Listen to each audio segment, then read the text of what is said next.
Hello viewers, I doctor SBK Lal welcome you all in my YouTube channel. मेरे YouTube channel में आपका बहुत बहुत स्वागत है। अगर आप इस चैनल पर नए हैं तो चैनल को लाइक शेयर और सब्सक्राइब कर लें।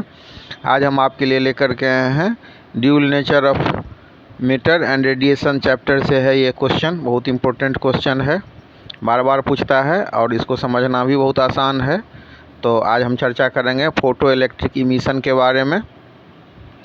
तो फोटो इलेक्ट्रिक इमिशन क्या होता है? जब हम देखते हैं कि कोई मेटल सरफेस लेते हैं और उस पर जब कोई प्रकाश की किरण पड़ती है तो उसमें इलेक्ट्रॉन का इमिशन होता है। तो हम ये जनरली कहाँ देखते हैं? तो ये हमारा जो होता है ना, ये फोटो इलेक्ट्रिक जो प्लेट होता है, फोटो इलेक्ट्रिक प्लेट होता है, उसमें हम देखते हैं कि सूर्य की किरण पड़ती है। जितना तेज़ किरण पड़ेगी उतना देखते हैं कि करंट का इलेक्ट्रॉन का इमिशन होगा, करंट का फ्लो होगा। उसे हम बैटरी चार्ज करते हैं, बॉल बारते हैं। आप रेलवे स्टेशन पर जाइए या और भी जगह जाइए तो आप देखेंगे कि फ़ोटो जो हमारा प्लेट है, फ़ोटो इलेक्ट्रिक इफेक्ट करने वाला प्लेट होता है, सोलर प्लेट होता है। तो आइए सबसे पहले हम जानते हैं कि what is photo electric emission. तो when light of suitable frequency illuminates a metal surface, electrons are emitted from the metal surface. These light generates electrons are called emission. मतलब जब सुटेबल फ्रीक्वेंसी का जो प्रकाश पड़ेगा मेटल सरफेस पर तो electron उसमें से निकलेगा, और इलेक्ट्रॉन का जो निकलने की घटना है यही क्या करता है, तो करंट जनरेट करता है। तो हम कह सकते हैं कि लाइट जो है सो जनरेट करता है कौन चीज़ को? इलेक्ट्रॉन को। और इसी को हम क्या कहते हैं? तो इमिशन कहते हैं, इलेक्ट्रॉन का उत्सर्जन कहते हैं। अब इसको हम समझते हैं, आगे आइए इसको हम समझते हैं कि when an electron attempts to come out of a metal, the metal surface acquires a positive charge and pulls the electron back to the metal. The free electron is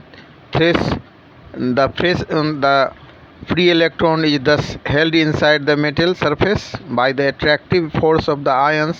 A certain amount of energy is required by an electron to escape from the metal surface. This energy is called work function, denoted by phi0. तो हम लोगों ने क्या देखा कि certain amount of energy is required, जो निश्चित जो मात्रा का जो एनर्जी है वो चाहिए कौन चीज़ के लिए? तो इलेक्ट्रॉन को निकालने के लिए। क्यों? क्योंकि जो पॉजिटिव चार्ज जो सरफेस जो एक्वायर करता है वो इलेक्ट्रॉन को पीछे खींचता है।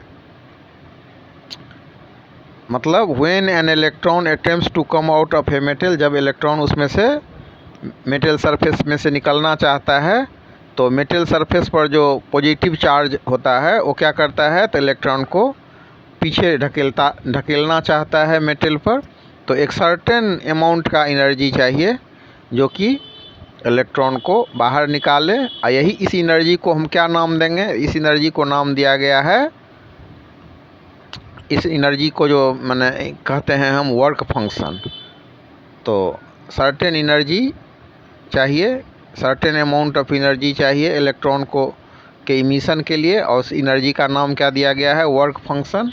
और इसको हम डिनोट कौन चीज़ से करेंगे? तो इसको डिनोट करेंगे phi0 से। अब इसका कुछ नियम सब है। ये नियम क्या है? तो पहला नियम यही है कि for a given material there is a certain minimum frequency of radiation known as threshold frequency, such that if the incident radiation has a frequency below this threshold, no photoelectric emission event take place. मतलब एक निश्चित जो हमारा चाहिए frequency, उस frequency से कम अगर आप फ्रीक्वेंसी देते हैं, उस फ्रीक्वेंसी से कम फ्रीक्वेंसी अगर पहुंचता है, मतलब जो हमारा रेडिएशन है जो लाइट पड़ रहा है उसका अगर फ्रीक्वेंसी वो मिनिमम फ्रीक्वेंसी से अगर कम होगा तो फिर हमारा फोटो इमिशन नहीं होगा, फोटो इलेक्ट्रिक इमिशन नहीं होगा।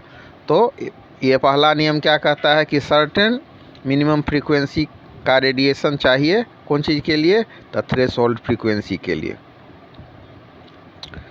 तो इसको हम कहेंगे for a given material there is a certain minimum frequency of radiation known as the threshold frequency such that if the incident radiation has frequency below this threshold, इस जो threshold इसका certain जो मिनिमम फ्रीक्वेंसी है, certain minimum frequency of radiation चाहिए कौन चीज़ के लिए, तो इलेक्ट्रॉन के इमिशन के लिए। इसको कहा जाता है थ्रेशोल्ड फ्रीक्वेंसी। तो इस थ्रेशोल्ड फ्रीक्वेंसी से कम का अगर मतलब पड़ता है लाइट तो फोटो इलेक्ट्रिक इमिशन नहीं होगा। दूसरा है कि for the incident frequency are greater than threshold frequency nu zero, the photo electric current is directly proportional to intensity of radiation. इसका मतलब क्या हो गया? इसका मतलब हो गया जो for the incident frequency are greater than the threshold frequency, अगर मतलब ये थ्रेशोल्ड फ्रीक्वेंसी से ज़्यादा फ्रीक्वेंसी का लाइट अगर इंसिडेंट होता है, थ्रेशोल्ड फ्रीक्वेंसी क्या हो गया? तो न्यू जीरो। तो फोटो इलेक्ट्रिक करंट जो होगा वो डायरेक्टली प्रोपोर्शनल किसके होगा? इंटेंसिटी ऑफ रेडिएशन के।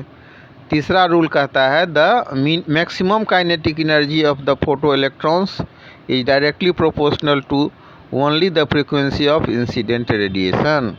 तो इस तरह से हम जो लॉ है फोटो इलेक्ट्रिक इफेक्ट का उसको समझे। अब आइंस्टीन फोटो इलेक्ट्रिक इक्वेशन को समझते हैं। ये बहुत ही इम्पोर्टेंट है इसको लिखना और इसको समझना ताकि आप बढ़िया से इसको लिख सकें। तो Einstein developed this theory, photo electric जो फोटो इलेक्ट्रिक इमिशन इफेक्ट जो है इसको आइंस्टीन महोदय ने डेवलप किया था। तो Einstein developed this theory and applied to photo electric emission. According to him light has photon in form of energy packet is called photon. तो लाइट जो होता है उसमें फोटोन होता है। फोटोन एक का जो कल्पना किया गया है एक कण के रूप में जिससे कि वो लाइट बनता है, और वही चीज़ फोटोन जब पड़ता है मेटल सरफेस पर तो उसके कारण इलेक्ट्रॉन का इमिशन होता है। तो ये जो आइंस्टीन का फोटो इलेक्ट्रिक का जो सिद्धांत है तो उसके हिसाब से ये जो फोटोन होता है एनर्जी पैकेट के रूप में होता है, इसको हम कहते हैं फोटोन। अब यहाँ पर फोटोन का एनर्जी को हम कैसे लिखेंगे और कैसे व्यक्त करेंगे? तो एनर्जी ऑफ फोटोन को हम ई से डिनोट करते हैं और ई बराबर होता है एच न्यू। एच क्या हो गया? तो प्लैंक्स कांस्टेंट हो गया, और न्यू क्या हो गया? तो ये हो गया फ्रीक्वेंसी हो गया। तो where h is Planck's constant, when photon falls on electron with energy, it causes an electron to be ejected out of the metal instantaneously. तो हम लिख सकते हैं E बराबर एच न्यू बराबर phi naught plus half mv² maximum, और k maximum बराबर 1/2 mv² maximum minus h